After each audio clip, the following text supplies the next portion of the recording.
When I zip my fingers, I will vanish. When I zip my fingers again, I'm back. And this extraordinary magic show is the reason that I make these little videos about the Yamaha O2R.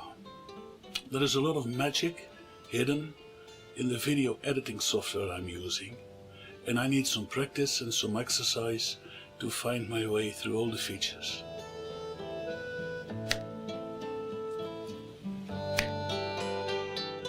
And I want to show off a bit, of course, and it's nice to be invisible.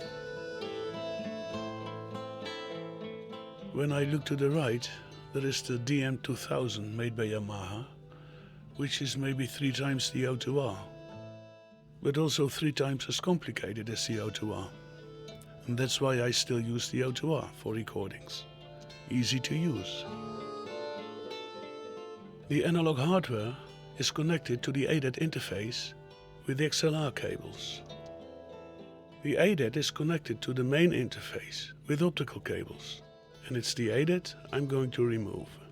It's going to be used in the workshop downstairs to get 8 more channels on the TAC Scorpion. I've never used this analog gear in Cubase, so now I'm going to use the auxiliaries of the Yamaha, and then I can make my adjustments on the mixer.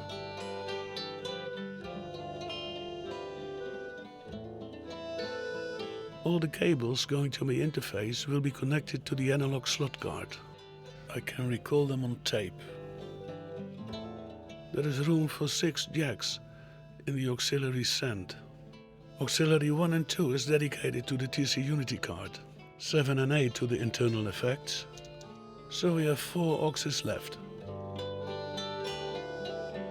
I'm going to link the compressor and the equalizer, and I'm going to use it as one unit. I'm going to remove the denoiser too, and never use it.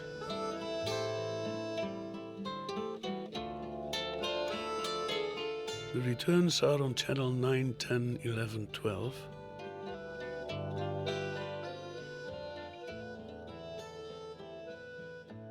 And the aux sends on 3, 4, 5, 6.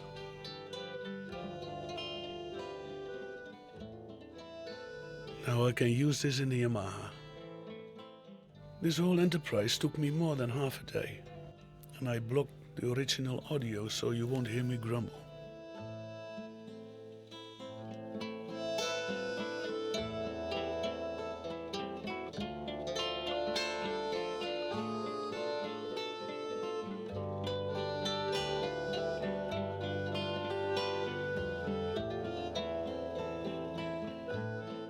Press internal analog, and then you have the returns on channel 9, 10, 11 and 12.